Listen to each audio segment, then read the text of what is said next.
Hello everyone. Welcome back to STS, Science, Technology, Economy, Strategy 등을 고민하는 것입니다.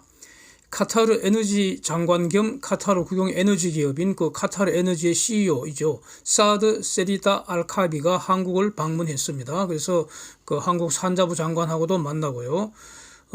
이 기회에 9월 27일 수요일 날 사진처럼 17.4만 큐빅미터급 LNGC 17척을 새로 건조하는 계약을 현대중공업하고 체결을 하고 사인을 했다는 겁니다. 그래서 이것이 뭘 의미하는가? LNG 프라임 등 많은 외신들이 이 카타르 2차 발주가 본격 개시된 거다, 이렇게 보도를 하고 있습니다. 근데 여기서 문제는 가격하고 수량인 것 같습니다. 17척을 39억 달러에 계약했으니까 한 척당 2억 2,941만 달러 좀 넘습니다. 그래서 이게 적정한 가격인가? 제가 지난 6월경에 당시 LNGC 한 척당 그러니까 2.5억 달러 막 넘으려고 하고 그럴 때, 그때죠. 카타르 2차 발주 단가를 제가 예상을 한 영상을 올렸는데, 그때 도크 예약한 카타르에게는 예약의 기대 이익이 있고, 그동안 LNGC 그 선박 가격이 급등을 했으니까 한국 조선사들한테는 가격 상승 기대 이익이 있는데, 양자를 적절하게 조화해서 한 척당 한 2.3억 달러 이게 적절할 것 같다, 저는 이렇게 예상을 했었습니다. 근데 문제는 대략 한 석 달가량 제가 볼 때는 발주가 지연된 것 같습니다. 그런데 그동안 성과는 계속 올라버렸죠. 지금은 2억 6,500만 달러 지금 넘어갔습니다. 그렇다면은 카타르 2차 발주 단가도 제가 볼 때는 한 2.4억 달러 근방으로 가는 것이 맞는 것 같은데, 결과는 2.29억 달러니까 이게 너무 싼 거 아닌가, 이런 의견입니다. 그래서 카타르는 좋겠지만 K조선은 성과 상승의 정당한 기대이익이 그냥 사라지는 거 아닙니까? 하여튼 이런 문제가 있고요. 척수는 그동안 한 40척을 삼중이 16척, 한화가 14척, 현중이 10척 이렇게 분배되는 걸로 뭐 국내 언론에 수없이 이제 도배가 된 거 아닙니까? 그런데 최근 제가 영상을 하나 올렸을 때 그 최근 영상에서 저 척수는 매우 가변적일 거다, 이렇게 그 말씀을 드렸고요. 그동안 저는 그 국내 언론들 이 카타르 2차 발주와 관련된 모든 그 뉴스들 또 소설 같다고 별로 저는 그 취급 제대로 인정하지 않았습니다. 분명히 저는 그렇게 말씀을 드렸습니다. 그런데 여기서 삼중과 한화가 과연 몇 척을 수주할지 결국 이제 두고 봐야 할 것 같은데, 지금 이전에 보도되었던 16척, 14척 최소한 이것이 유지될 것인가, 이게 지금 어떤 건 문제인 것 같습니다. 가격은 2.3억 불 넘어갈 수는 힘들 것 같고요. 그런데 여기서 중요한 것이 이겁니다. 16, 삼중 16, 한화 14척, 요 숫자가 의미하는 바가 뭐냐? 도크 예약 숫자라고 알려져 있지 않습니까? 그래서 만약 이것이 맞다면, 그러면 예약보다 많이 발주하는 것은 문제 없습니다. 기본적으로 문제 없습니다. 많이 발주하는 거는, 많이 사가는 거니까, 그럼 오케이인데, 예약보다 적게 발주하는 것이 가능하겠느냐 이겁니다. 이거는 매우 어렵습니다. 연구하니 계약 체결상의 과실 책임과 관련될 가능성이 높습니다. 한마디로 도크를 준비해 두면서 더 비싼 수주도 안 받고 기다린 삼성중공업하고 한화오션은 물 먹는 거 아닙니까? 이 물 먹는다는 말을 법률적 용어로 이쁘게 문자를 쓰면은 카타르가 삼성중공업과 한화에게 신의측 위반한 불법행위다, 이런 뜻입니다. 신의 성실의 원칙 위반이잖아요. 그러니까 예약한 것보다 적게 발주하기는 힘들지 않는가 싶습니다. 저는 그렇습니다. 그래서 결국 카타르 2차 발주 총량이 그동안 완전히 무차별 도배되던 40척 요거 상회할 가능성을 열어둬야 하는 거 아니냐, 저는 요걸 주목하겠습니다.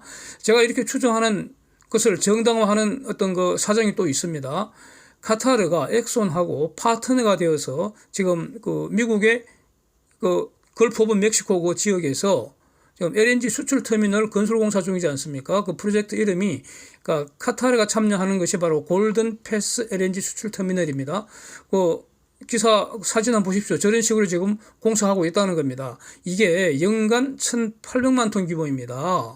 엄청난 규모입니다. 이거 하나만 해도. 예. 근데 여기 지분 구조가 카타르가 70%, 엑손이 30%입니다. 그래서 걸프 오브 멕시코에 있는 거기 때문에 지금 걸프 오브 멕시코에 어마어마한 LNG 그 수출 터미널 공사하고 있잖아요. 예, 그 중에 대표적인 게 지금, 대표적인 건 아니고 하여튼 중요한 것이 델핀 프로젝트도 있는 거고요. 이런 거 아닙니까? 그래서 저 지역이 앞으로 계속 개발되면서 새로 발주될 LNGC 선박수가 지금 카타르를 능가할 것이다. 이렇게 예상한 영상을 이전에 올렸지 않습니까? 그래서 GOM, 걸프 오브 멕시코에 있는 거기 때문에 저 물량은 유럽으로 가는 것이 아마 효율적일 것이고요. 그러면 저 화물 배달할 선박, 즉 LNGC, 이거 결국 한국에서 만들어야 할 거 아닙니까? 카타르가 발주를 결정해야 되는 거 아닙니까? 70% 지분을 갖고 있기 때문에. 그래서, 이거는 골든패스에서 나오는 LNG 배달할 그 선박은 그동안 카타르의 노스필드에서 확장되는 그 공급량하고는 무관한 거 아니냐 이겁니다. 즉 기존의 카타르의 페이스 1, 페이스 2 도크 예약 물량하고는 다른 추가 어떤 선박 수요 아닌가 이렇게 정리가 저는 됩니다.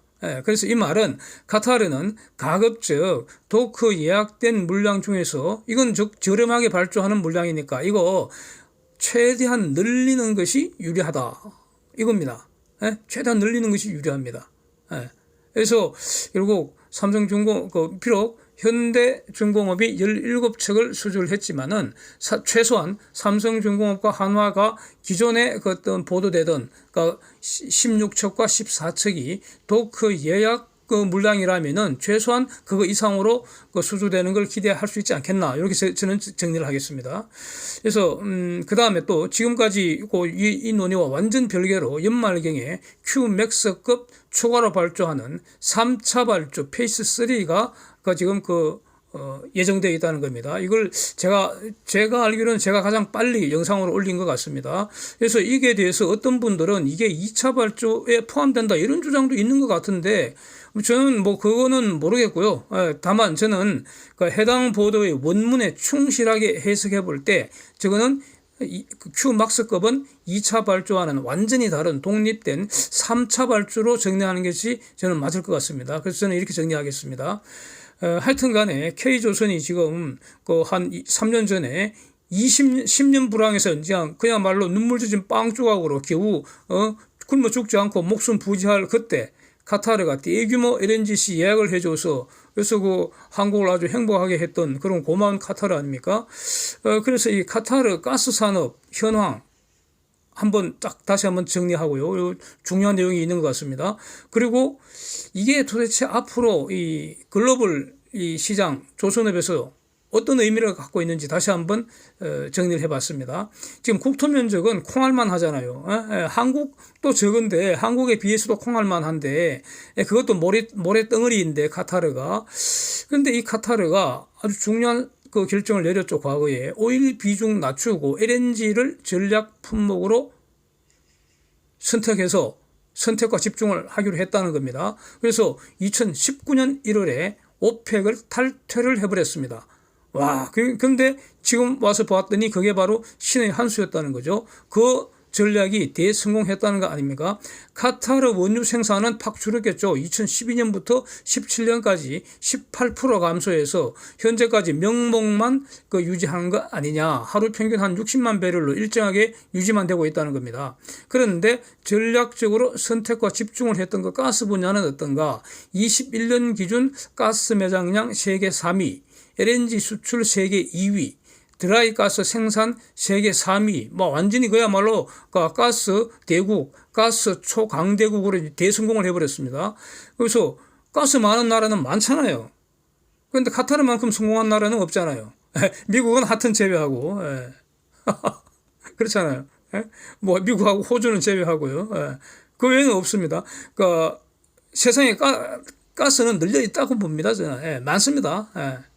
근데 가스 자랑할 줄만 알았지 가스를 가지고 이렇게 크게 성공한 곳은 카타르뿐입니다. 네, 콩알마탄 카타르뿐입니다. 그래서 지금 카타르는 세계 가스 매장량 11%이고 중동의 가스 매장량 30% 이렇게 차지하고 있다고 그러고요. 그게 이제 거의 대부분 저 노스필드 지역에 집중되어 있다는 겁니다. 예. 그래서 지금 그 전번에도 이것도 뭐 지도도 한번 확인했는데 그 카타르 그 해안가 그 지역 이름이 라스 라판이라는 곳이 있는데 거기에 지금 트레인 14개를 운영을 하고 있다는 거죠, 현재. 그래서 23년까지 현재 기준 연산 한 7,700만 톤 규모 이제 그 생산 공급 능력이 있는데 근데 이제 지금까지는 계속 퍼냈으니까 기존 가스필드는 고갈되지 않습니까? 그게 세월이 지나면 결국 하나도 안 나올 거라고요. 그러면 그 피크치 찍고 나면 생산량은 점차 줄어들잖아요. 그러니까 지금 그 대규모 투자를 했다는 거죠. 그게 바로 노스필드 확장 공사라는 거 아닙니까? 그래서 카타르 가스 생산은 보면은 13년까지 한 10년가량 10년 평균 한 18% 폭풍 성장한 다음에 그러니까 2003년부터 2013년까지 대략 10년간 연평균 18% 이게 폭풍적으로 성장을 한 다음에 그런데 그 후로 한 10년가량은 대략 한 1% 미만으로 성장이 정체되어 있었습니다. 계속 파먹는 거죠. 그래서 기존 필드는 고갈되는데 신규 필드 투자는 그동안에 없었다 이런 겁니다. 그래서 그러다가 이번에 이제 대규모 투자를 한다 이런 상황이고 그래서 그 노스필드 이스트를 확장해서 트레인 4개 만들고요. 노스필드 이스트 동쪽이죠. 노스필드 그쪽 동쪽 방향. 그래서 트레인 4개 3,200만 톤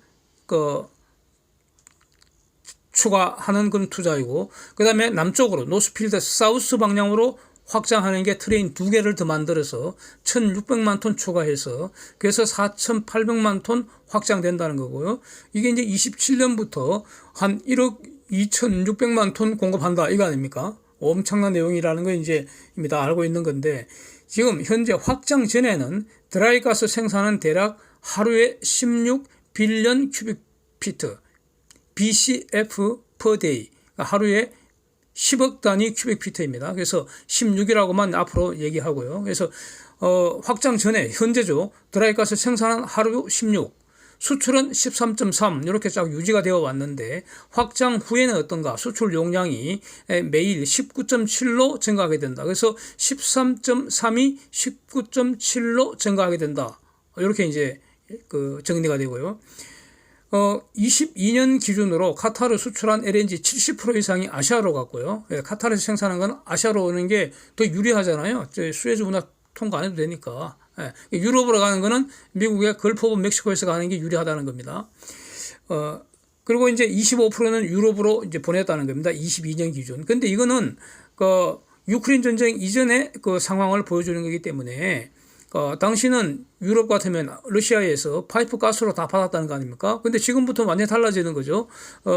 그래서 지금부터는 러시아 파이프 가스는 아웃되는 것이고 이제 LNG로 이제 대체하는 것이고 그 대체가 미국이나 카타르나 이런 다른 지역에서 이제 그 유럽으로 간다는 거고요. 그런데 여기서 매우 중요한 사실, 장기적으로 보면은 그 LNG 특히 가스 관련해서 제일 가장 주목해야 할 곳이 바로 아시아 지역이라는 거죠. 아시아 지역에서 가스 수요가 지금 폭증 현상이 상당 기간 지속될 수밖에 없는 거 아니냐. 이렇게 이것도 이전 영상에서 한번 다뤘습니다. 그때 미국의 미국 데이터를 이용해서 적용해서 이거 한번 다뤘습니다. 그래서 결국 기후 위기하고 에너지 전환 시대인데 이것은 곧 가스 전성 시대다. 이것은 곧 아시아 전성 시대로 연결되는 거 아니냐. 이런 의미가 있는 것 같습니다. 지금 이제 정말 이제 그 가을이 된 것 같습니다. 그래서 운동하면서 놀기 딱 좋은 때인 것 같습니다. 그래서 저는 어제 오랜만에 아주 광청 그 종주를 제대로 하고 왔습니다.